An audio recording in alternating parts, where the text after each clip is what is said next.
Hey guys, we're looking at the brand new IZIP E3 ProTour, and boy is there a lot to say about this bike. I'm looking at the frame size medium. Comes in 3 sizes, and that's nice because it's a high step.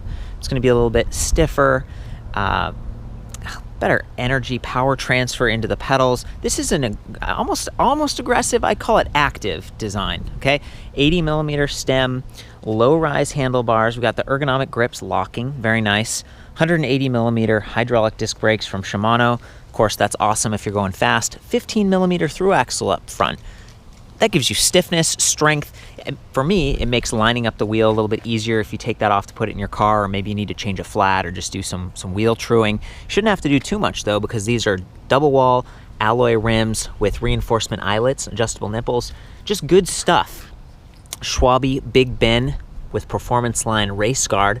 So that's puncture protection. Light skin, that's that reflective sidewall stripe. It's gonna help keep you visible, which is great considering this dark gray, black color scheme. It looks awesome. The cables are all integrated through the frame and everything too, so it's really clean. It's just not quite as visible maybe as like a lighter colored silver or white bike. And that's where the Cobi system comes in. That comes stock on this bike. So this headlight, very iconic. It's got some running daylights. It's got a brighter light in the center. It's got a sensor up top, along with this rear light. I'll go ahead and activate that. Bunch of LEDs, looks like 10 LEDs. It doubles as a turn signal. Very cool. So this is a very utilitarian, but also fun bike. So by utilitarian, I mean it's got these nice alloy, extra wide, so it's going to cover the wheels, but they have a bunch of connection points, so they shouldn't rattle too much. This one's been rattling a little bit. A really narrow rear rack that could support a trunk bag, but if you do that, keep in mind it could block that light. And if you put the light too high to shine above the bag, well then your jacket could block it. So just be thoughtful about how and where you mount that. A lot of European bikes have a light at the very back of the rack, which of course solves both of those problems. This light, that's one of the touch points on the Cobi system. It's neat that it has the turn signal and stuff, but it requires independent charging. It's got a lithium-ion battery inside, whereas this display, this whole setup here runs off the main battery pack of the bike. So it's a partially integrated system. It's got this nice button pad, the universal smartphone mount here, and you don't need a phone to use it, which was really impressive to me. You could just use the arrows and kind of listen for the chimes. Of course, the smartphone mount is very cool. It gives you a ton of different, you can see how many calories you're burning, connect with your contacts, play your music, or navigate with GPS. And they use their own like third-party GPS system, so you can download maps. You don't need to be always connected. I hear that they're starting to integrate with Apple Maps. So again, the Cobi system, I'm kind of trying to cover that with this bike. They're sort of separate. You can get the Cobi system for other electric bikes, and I think they even have one that mounts to the Bosch Intuvia mount. But in this case, the bike comes with it straight away, which is really cool. So it's more a part of this bike than on other bikes. And I think it was perfect for this kind of platform. Again, maybe you're commuting. This is a speed pedelec, class 3, top speed 28 miles per hour. And it's got a really effective 500 watt mid-drive right there. Very compact, relatively quiet. It measures your wheel speed, pedal cadence, and torque. To me, it feels a little bit more cadence sensing than torque. I've noticed that I don't have to push super hard for the motor to respond, and that might not give you as great of range. And in fact, I've noticed the shifting is a little bit chunky. It's pulling at times when I'd prefer it to ease off, so that I'm not stressing the chain, the sprockets, and the derailleur. But it's better. It's come a long way, and it's actually an upgrade from the 2016 version. I think they tweaked some of the hardware and software. This is the Transx M25 GTS. And it offers up to 70 Newton meters of torque. So it's very good considering Bosch is like 63 Newton meters on their standard performance line, or 75 if you get the CX. So this is trying to be very competitive, powerful. It's great. It's worked really well for me. The other things that have changed for this year compared to 2016 is the fenders aren't plastic, they're alloy. They got rid of the suspension fork, which makes me want to cry because I really love suspension. I'm someone with a sensitive back and neck, but that stiffens up the frame, very efficient. And if you're mostly on roads, that's fine. These tires, they actually have a decent range of air pressure that you can set, and you can lower the air pressure. You're not going to be as efficient, but yeah, 35 to 70 psi. That's a huge range. So the lower psi, you're going to get some vibration dampening qualities, and then there's just this solid feel when you don't have suspension. So I get it, and I think it lightened up the bike a little bit. It's 53.3 pounds total for the size medium that we're looking at here. Let's see, other things that they updated. Of course, the Cobi system, the motor, and then we've got a SRAM X7. So this is a 10-speed drivetrain. Trigger shifters, last year they had Shimano. I think this SRAM is working really pretty well. And then they're upgrading the chain. I think it's like the rust-resistant, extra sturdy e-bike specific. And I love that they've got a chain guide here, so it surrounds the chain. It's not going to bounce off as easily. Nice little slap guard right here. Just the drivetrain, it's definitely set up to be an electric bike drivetrain.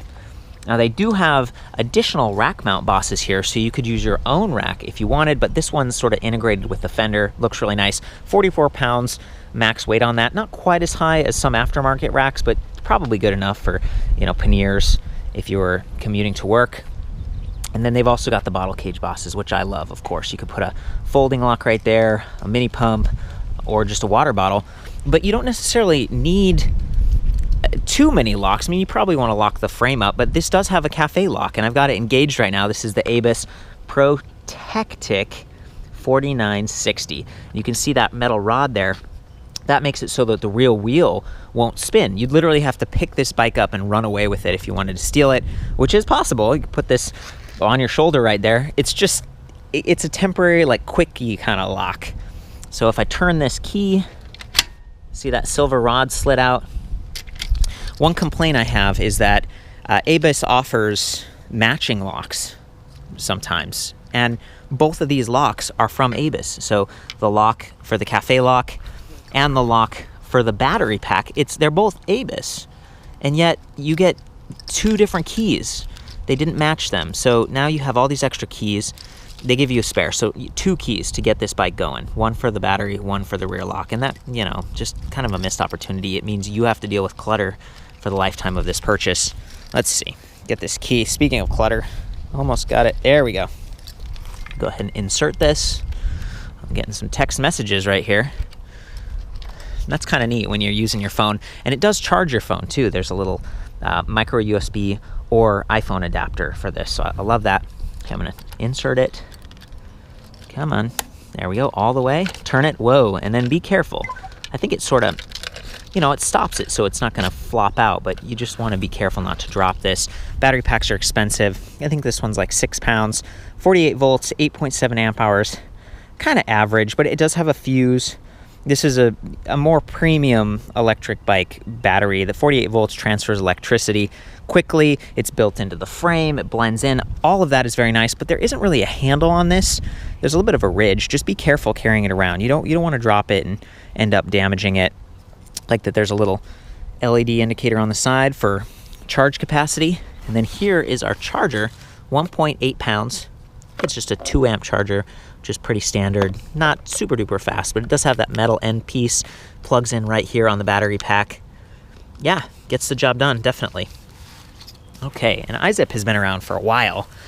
So they are a brand that I trust. They're in a lot of shops, and they have this electric bicycle center, competency center thing where they offer good support. My goodness, look at these keys getting all over the place. There we go. Delicately. Oh yeah, locking it in.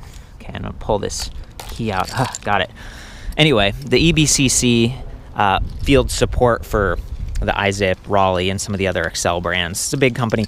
They get a 2-year comprehensive warranty on this, so I feel like you're pretty well covered. Oh, okay, and when I pulled the battery off, it took me back to the main, my Cobi setup page where you can allow it to access your contacts and your music, and even there's like a fitness strap you could wear for heart rate. It's awesome, and because it's software driven and relying on your phone's computer versus some cheap little computer that they added to the bike, there's future potential as well for them to add more. Let's see, I'm gonna get out of this.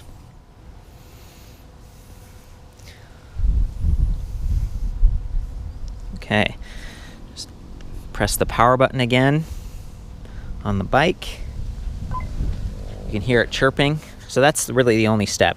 Get your phone connected, and it says, please always focus on traffic, obey the law, there we go, and we're back at our dashboard. So it shows your distance, ride duration, speed, and then this little menu over here that you can flick through, or you can use the left and right arrows. Now, one other cool feature on this bike is that it has an electronic bell. Yeah, and then the plus and minus, or rather up and down, that gives you more or less assistance. There are 4 levels total, I guess. It's like 1, 2, 3 turbo. Of course, the higher you go, the faster you're gonna go, the more power, but the faster you're gonna wear that battery down too. So keep that in mind. Coming back to the bike, hydraulic disc brakes with adjustable reach, those 180 millimeter rotors. I just want to give you a close up on quick release too on both wheels, not just the front. Sometimes they do stuff that's different in the back, and I just appreciate that this is, ready to go. Adjustable length kickstand. There's the other side of that frame lock we were talking about before. And then one area you could consider upgrading, aside from the saddle, just a Velo saddle, is the seat post. You could get the seat post suspension instead of a rigid post that we're looking at here. This is 31.6 millimeters, fairly standard. And of course, if you had, some of the posts are like 27.2 millimeters, so that would work here with a shim versus the other way around where you have a really narrow hole that isn't as sturdy and then you have to downgrade your other stuff. So I feel like they made some good choices here. Final touch points are the pedals. I love the Welgo style.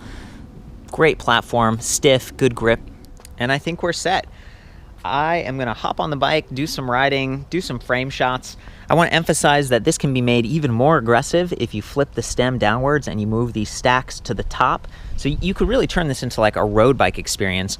And the wheel size, that's 28 by 2. So this is like the 700C plus the 2-inch tire. So you almost end up with a 29er, really efficient for rolling momentum. It's gonna span cracks and bumps versus falling into them. It's gonna be stable. It's a pretty cool ride in a lot of ways. Okay, so go over here and stow the kickstand. The bike's just ready to go. It's like waiting for me. I think I'm just gonna start off, and I'm in the turbo, I think. There we go, whoa.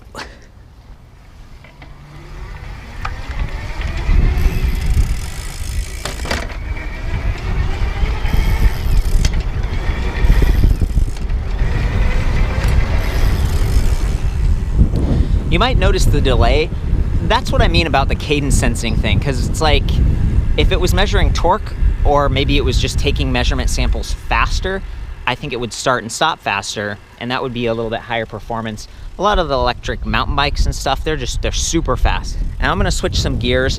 I'm not trying to mash here, I'm just trying to switch naturally, but I think you're gonna hear a little bit of clunking. Oh boy.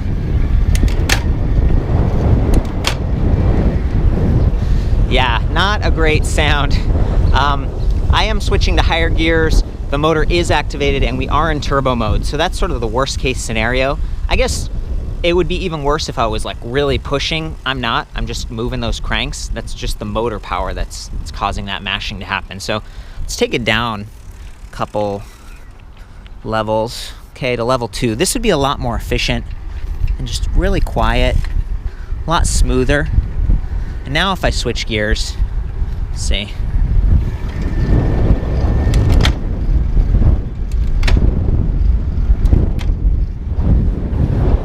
You still hear it, but it's not as bad. So I think it depends on how you ride, how you shift gears. It's something you want to work on over time and get better at it. Okay, so you've got an excellent view of the motor and my legs, of course, pedaling, and then some shifting. So I'm just gonna go through some of the different gears. I'm gonna start off in the second level of assist, and then I'm gonna switch to the highest level towards the end to get that top speed.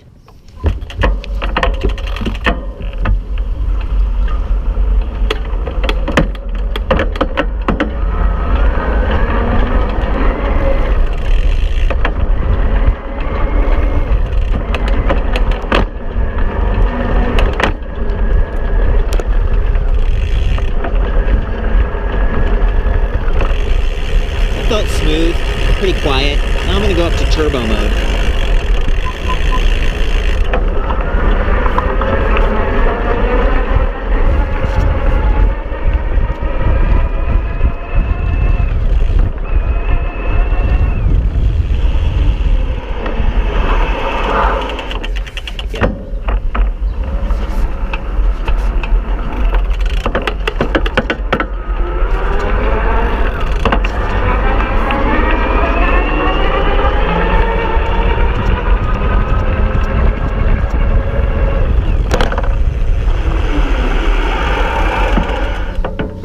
brake test.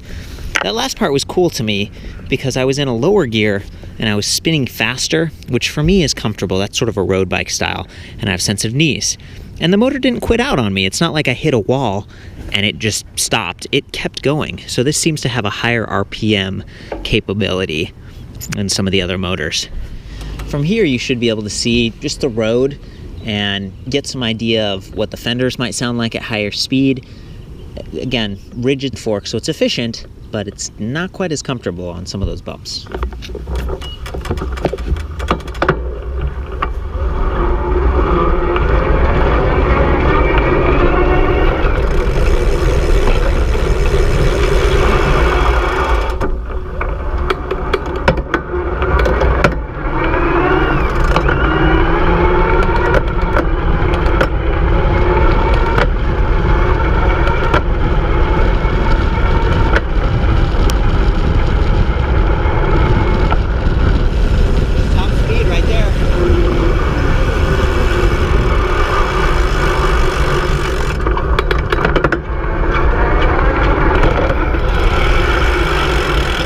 Stayed pretty quiet going over that manhole.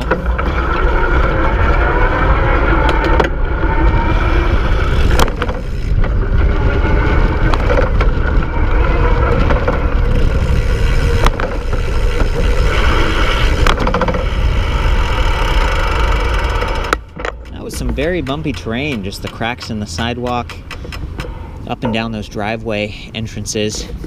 And the fenders, they stayed quiet. You know, I definitely felt the bang in my wrists and in the handlebars, but it's not so bad when you're on the street. And to be fair, these tires are really high right now. They inflated them close to the max PSI. If you hold down on that bell button, it doubles as walk mode, but I noticed that's pretty fast walk mode. It's almost like a jog mode, so I don't know. One of the options you have for this bike is to get a turbo, like a boost button. And so you could have a throttle. It mounts right there next to the right grip. The thing about it is you have to like reach over and hold it the whole time, and that's just not very comfortable given the position and the reach. So I kind of skip it. I just leave this as a class 3 myself. Let's do that walk mode. Here we go. So we hold it. Okay, so it's like every once in a while it kind of like it kicked in, and then it stopped, and still holding it. There we go, it kept going again. See what I mean? I feel like, I don't know if that's quite right. So that might be an area where they want to update the software. This just came in, visiting ELV Motors in Santa Clara. They got a whole bunch of different bikes, and of course, I'm pretty familiar with the IZIP, with the Raleigh line. And this is just one of the more exciting bikes. But you do pay a little bit more. So compared to 2016, when this was $29.99, now it's $32.99. So it's like a few $100s more. And then you don't get the suspension fork. So maybe you're spending even more on that seat post suspension to smooth it out. I don't know. You do get the Cobi system, and I think that's why they're charging you more. And to be honest, even though I'm plugged in, it hasn't been charging my phone. I just went through a software update. This took like an hour to set up. Got the bike, charged the battery, turned on the Cobi system, synced my phone. It didn't quite where it was like, oh, okay, you need a software update. But then it was like the battery on the Cobi system's low. So I was like, okay, so it took a while to charge that. Finally, the system battery was high enough that it could update, and then it did the update, and then there was another update. I feel like now it's stable. It's just, that's the kind of experience. This is it's advanced technology, and here we hold the up button. There we go, we get the light. That's just what you're dealing with. But it is really clean. And then you get to take your display with you. So I'm constantly talking about electric bikes where you have to leave the display on and it can get vandalized, or just, take the exposure, like rain and water and stuff. So I like that it's a little bit more elegant, and it's leveraging the systems you have. It even has an alarm. So I'm going to unplug my phone. You have to kind of like pull up on this. It's spring loaded. I don't want to mess up my phone. There we go. Okay, got it. This is I think it's the iPhone 6S. It's like the slightly larger one. Okay, it says tap to end ride. When you flip your phone from horizontal to vertical, pause tour, and then you can say, see that lock? Lock the bike. Okay, and then I think you know, the bike's locked. It's using the little battery that's in here as like a motion sensor or something. It's supposed to like set off the alarm. I imagine it would sound like this if someone was taking the bike. I wish I could get that to work for you, but that's how it's supposed to work. And even though I've spent a decent amount of time with this, there's still some I guess learning that I have to do. There's this cool overview here. If we go to the settings, you can name your bike, you can connect the different parts of your phone. There's even an accelerometer feature where as you stop the bike in the future, they want the light to like, you know, turn on bright mode or something. Some of the European e-bikes have brake lever inhibitor sensors that that automatically make that bright. So using a motion sensor or an accelerometer is an interesting feature. Thumb control tutorial. So that's what I wanted to show you. Here we go. Let's try to. There we go. Can you see this? There we go. So it says, this is the dashboard. Here you get all the information you need. Yep. Oh, let's go the other direction. Here's the dashboard. You get all the information you need. Speed, trip distance, trip time, all that. Whoop. The next one, it's left or right, and you can go through the main features like the music and stuff. You press the center button to select things or to enter full screen mode. So the map, apparently you can do like 3D mode or just top-down mode. Haven't been able to get that working. Long press on the center button brings you back to the dashboard. Hold up for the light. Hold down to enter the global audio settings, so like music and stuff. Hold the bell button to get walk mode or jog mode, as we discovered. Press up and down both to choose the motor support level. So up for more, down for less. And you can just ride this like a traditional bike. So I think that's kind of it. Like I said, there's a lot on this bike to explore and discover. The bike itself, to me, it's decent. You know, there are other products that resemble this, like Stromer. They also don't have suspension. It's just meant to be like fast, solid bike, and they weigh more than this. So you're getting a really powerful mid-drive system and a battery that bring weight low. You're getting a beautiful looking frame, kind of like the Stromers, and possibly paying a little bit less, even though to me, $3,300 seems a little bit more because they raised the price from 2016. But again, they upgraded the system. You get the Cobi. I think that's about it. I've done a bunch of other measurements on this, so I welcome you to check out ElectricBikeReview.com or to chime in. Maybe you have last year, maybe you own the Cobi system, or you feel like I missed something. I appreciate your feedback. Definitely have fun out there, but especially when you're going fast, ride safe.